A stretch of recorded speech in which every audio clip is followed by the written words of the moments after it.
السلام عليكم البنات، كي دايرين؟ لاباس عليكم؟ نتمنى ان شاء الله تكونوا بخير وعلى خير وفي احسن الاحوال نتوما والعائله ديالكم يا رب.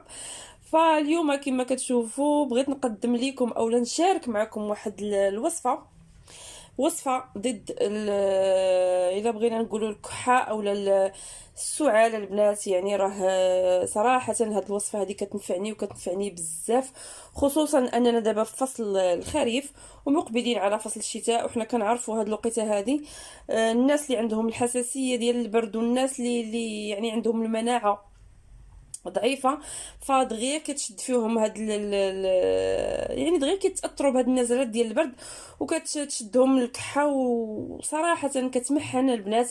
فانا ملي كتشدني راه يعني ما كتقدري لا تنعسي في راحتك لا تحركي في راحتك لا حتى شي حاجه، كتمحن بزاف. وهاد الوصفه البنات كتنفعني بزاف، ما نكذبش عليكم، وصفه اللي هي صحيه، الا ما نفعتك ما تضرك، يعني راه ما فيهاش شي حاجه اللي غتقدر تضركم ولا. يعني انا براسي دائما كنستعملها، وكيمكن لكم تستعملوها حتى لوليداتكم ايضا ولا العائله ديالكم. هكا الا عندكم شي واحد كيسعل اولا كتشدوا الكحه في الدار، كيمكن لكم انكم تستعملوها. وكما قلت لكم بالخصوص في هاد الايام ديال البرد. فما نطولش عليكم البنات. فبالنسبه لهاد الوصفه هذه كنحتاجوا فيها زويته بلديه. عندي هنا واحد الكركوبه ديال الثومه، هاد الكركوبه يعني راه غنستعملوها كامله. وهنايا انا استعملت جوج بيضات، نتوما بغيتو تستعملوا غير بيضه واحده كيمكن لكم. انا صراحه هاد الوصفه واخا قد ما هي راه كتدوى، ولكن انا كتعجبني، يعني راه ماشي شي حاجه اللي غتاكلوها وغتعافوها ولا شي حاجه. انا صراحه انا شخصيا كتعجبني وكناكلها يعني عادي، فكتجي لذيذه حتى في المذاق ديالها، ماشي شي حاجه زعما اللي خايبه وغادي تنفروا منها، لا. انا هنا استعملت البنات جوج بيضات، وما نكذبش عليكم الا كان جوج بيضات يكونوا بلديين من الاحسن. انا هنا ما متوفرش عندي البيض البلدي، ولكن حتى البيض الرومي راه يعني كيوفي بالغرض، ومن الاحسن الا كان بيض بلدي غيكون احسن. فانا هنا استعملت جوج. وهاد الكركوبه ديال الثومه، وعندي هنا شويه ديال السكنجبير، شويه د الملحه، ملحه بحسب الذوق، وشويه ديال الابزار. فهادو هما المكونات اللي غادي نستعملو في الوصفه ديالنا. بقاو معايا ان شاء الله باش تشوفوا كيفاش غادي نديروا ليها. فانا كما كتشوفوا معايا خديت واحد الكاسرونه درت فيها شويه ديال الماء، غادي ندير فيها هذوك جوج بيضات.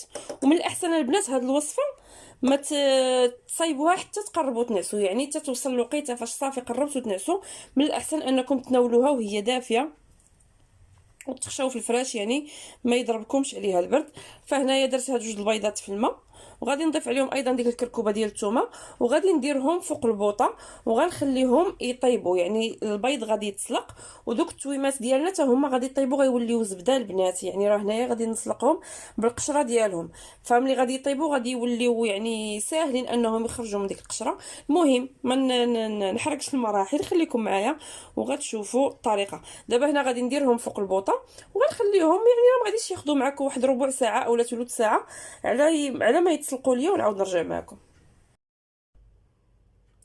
وهانتوما البنات كما كتشوفوا هذاك البيض راه تسلق والثومه حتى هي.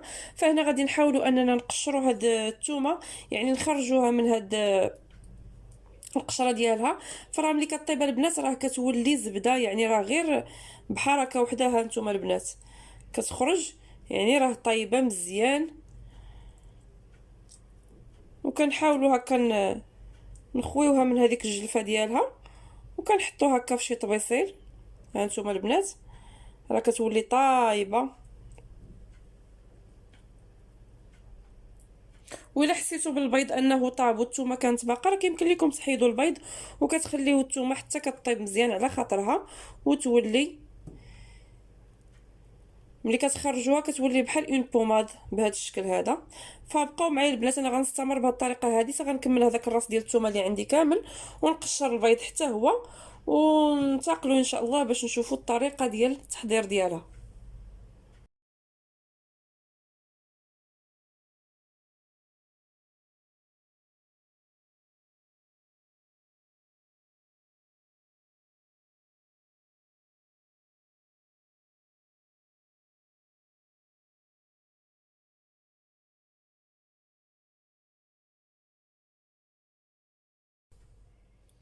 هنا كملت التقشار ديال الثومه وديال البيضه البنات.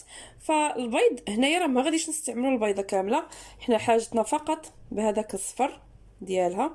كنحاولوا اننا نفرغوا هذاك الصفر ديالها على الثومه، وهذا راه كنحتفظوا به، كيمكن لينا ناكلوه اولا يعني نستعملوه في شي حاجه. ففقط غادي نفرغوا غير هذاك الصفر.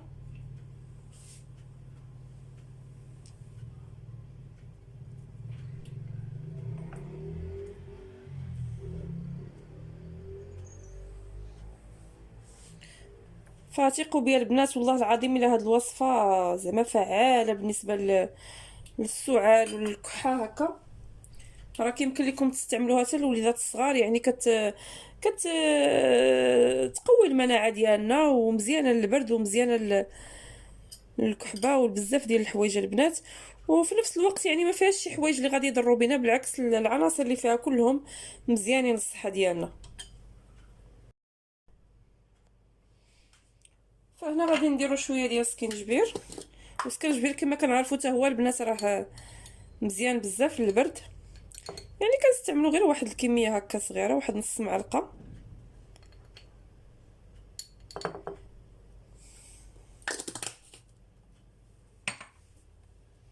مليحه بطبيعه الحال على حسب الذوق.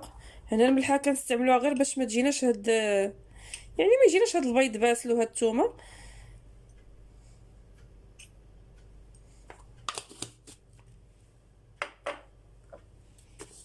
وراس المعلقه ديال الابزار البنات، هانتوما غير واحد شويه.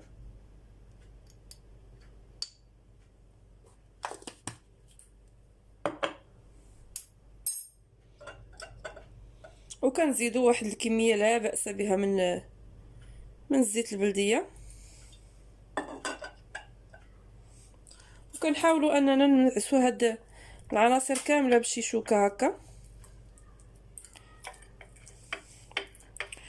وكما سبق قلت لكم البنات، هاد الوصفه حاولوا ما تصاوبوها حتى تصافي تقربوا تنعسوا باش كتناولوها وهي باقا يعني باقا دافيه، وكتستافدوا منها، كتستافد منها الداس ديالكم اكثر.